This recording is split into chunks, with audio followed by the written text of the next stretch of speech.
Okay, let's get into this. We're talking about a huge power cut. I mean, a really serious scale. Yeah, this wasn't just, a street or two. This hit big parts of Spain and Portugal. Plunge them into darkness. It makes you think, doesn't it? About something we just assume will always be there. Totally. Electricity. Until it's gone. And what really stands out is how linked everything is. This crossed borders. It did. It shows you how that essential infrastructure, the power grid, it's all connected across countries now. So it happened around, what, 11:50 local time? That's just before 11 a.m. UK time. Right. And the effects were immediate. Reports came in really fast. Supermarkets shutting down. I mean, doors not opening, fridges going off. Yeah, imagine. Just stopped. Daily life hitting a wall. And it wasn't just shopping. Think bigger. Definitely. The Madrid Open tennis tournament canceled, both the day and night sessions. That shows you how wide the impact was. That really brings it home. And beyond tennis, you've got reports of subways grinding to a halt. Phone lines down, traffic lights out, chaos. ATMs not working. It paints a pretty stark picture, our reliance on that constant flow of power. So, in this deep dive, we really want to unpack what happened? What were those immediate effects, on the ground? And what are officials saying caused it? Yeah, let's piece it together. We've got news reports, official statements. Should be interesting. Okay, so that initial moment, power goes out. What happens? How do people react? Well, we have this great account from Cara McGugan.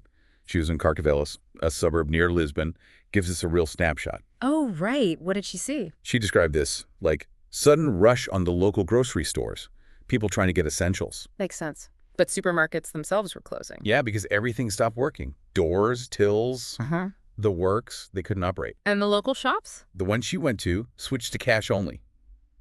Immediately. Wow. No card machines. Nope. And the cashiers were apparently using their phone calculators to add things up. Back to basics, fast. It shows how much we lean on digital stuff for even simple transactions. It really does. And Kara mentioned she started prepping herself. Like what? Buying canned goods, vegetables, things that don't need refrigeration, candles, battery lights, just that instinct to get ready for. Well, who knew how long? You go into survival mode a bit, I guess. Kinda. But what's also really nice in her account is the community aspect. Oh, yeah. Neighbors bringing out food that would spoil, using a gas barbecue together. Ah, that's good to hear. People pulling together. Often happens in these situations, doesn't it? But communication was becoming an issue, too. Phones. Initially, okay, she said. But then 5G got patchy, unreliable, and eventually even the regular phone lines had outages for a bit. Oof. Losing contact in a blackout adds a whole other layer of worry, doesn't it? It really does. Okay, let's shift to the big infrastructure. Always a concern in a massive outage like this. Nuclear reactors in Spain must have been a big focus. Definitely. And the news there was, well, reassuring, relatively speaking. How so? Spain's Nuclear Safety Council said the reactors shut down automatically. That's what they're designed to do when the external power fails. Right. A safety feature. Exactly. And crucially, the backup generators kicked in straight away. So they were reported as being in a safe condition. Okay, so the fail-safes worked. That's good. It is. It underlines why those redundant systems are so critical, especially for nuclear power. You need them for exactly these kinds of grid failures. Meanwhile, on the streets, emergency services must have been stretched. For sure. In Madrid, the firefighters were incredibly busy. Over 170 calls just for people stuck in elevators. Oh, wow. Imagine being trapped in a lift when the power goes out. Terrifying. Absolutely. And it wasn't just firefighters. Madrid's city workers. Double shifts. Why? What were they doing? Supporting vulnerable places. Daycare centers, senior homes, making sure they had essentials, delivering fuel for generators, that kind of thing. That's vital work. Good to know the bus system kept running in Madrid, too. Yeah, that provided some crucial transport when the metro was down. But they closed the tunnels. To the public, yes. Kept them open for emergency services, though. It's all about immediate safety decisions, managing risks when the infrastructure's hit like that. Right, prioritizing. Okay, let's swing back to the Madrid Open. A huge international event. Power cut must have caused chaos there. Oh, total chaos. Matches just stopped. Yeah. Dead in their tracks. You mentioned the electronic line calling failed. Yep. And reports said the spider cam, that camera that flies overhead, was just left dangling. Surreal. Modern sport just halted by a lack of electricity. We even know which matches got stopped mid-play. Dimitrov versus Fernley. Arnaldi versus Zumher, and a doubles match. Did any of them get finished? There.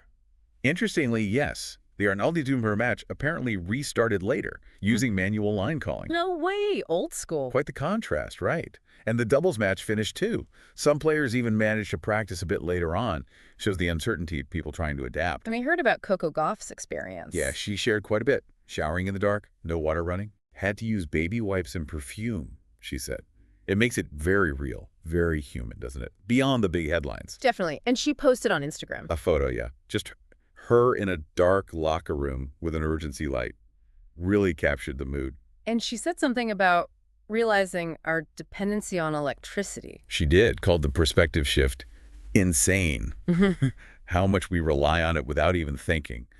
It really hit home for her. It's a reliance you just don't clock day to day. And the fact they were handing out candles at a major pro tennis tournament speaks volumes. So they postponed all the matches for the day eventually. Yes, for safety.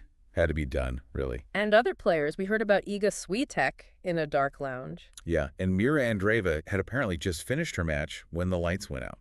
Must have been a very strange, unsettling atmosphere for everyone. Okay, so what about the official word? What are governments and power companies saying? Right. Portugal's Prime Minister, Luis Montenegro, he spoke pretty quickly. What did he say? Crucially, no indication of a cyber attack. Yeah. That's always the first fear these days, isn't it? Definitely. So ruling that out, at least initially. Seems so. He also said the problem didn't start in Portugal, and that he expected power back within hours. He even went to visit their grid operator, RN. Showing leadership, getting involved, that early communication is key, stops rumors. Exactly. Now, Spain's grid operator, Red Electrica, their initial explanation, reported by Reuters, was interesting. What was it? Something about extreme variations in Spain's temperature. Like the weather caused it? Heat, maybe? That seemed to be the suggestion. But it felt very preliminary. And did they stick with that? Well, later statements were more focused on the recovery. They said work was underway for a gradual return of power across the whole peninsula. Okay, so progress. Yeah, they mentioned voltage was back in some areas north, south, west, and power would start returning there. But they warned full restoration could take maybe up to 10 hours. 10 hours is a long time without power. It is. And notably, Red Electrica refused to speculate further on the exact cause. Meaning the investigation was still very much ongoing. They wanted facts first. That's the impression. Better to be accurate than quick with speculation, I suppose. And what about help from other countries? You mentioned the grids are linked. Yes, and we saw that cooperation kick in. The French grid operator, RTE, acted fast. How so? They were already sending 700 megawatts of power to Spain and said they were ready to send more if needed. That's significant support. Shows the benefit of that interconnected European grid. Absolutely. And good news that France itself wasn't really affected. Power was even back in the French Basque region near the border. And there was an offer from Ukraine, too. Quite remarkably, yes. Ukraine's energy minister offered to share their knowledge and experience in getting power back up and stable. Wow. Given everything they're dealing with. Exactly. It's quite something.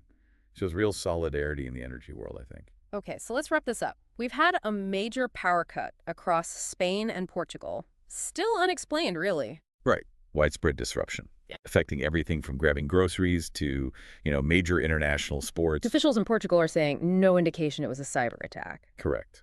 But the actual root cause, still under investigation. That early idea about temperature swings hasn't really been confirmed as the main culprit. But we are seeing responses. Emergency services stepping up, dealing with immediate problems like people stuck in lifts. And power has started to come back gradually in some places. That international help, especially from France, is clearly playing a part in the recovery. It's just such a stark reminder, isn't it, how fragile some of this modern infrastructure can feel. Absolutely. We are just so dependent on electricity for almost everything we do. An event like this, even if it's temporary, it really forces you, the listener, to think about that reliance. Yeah, your own dependence.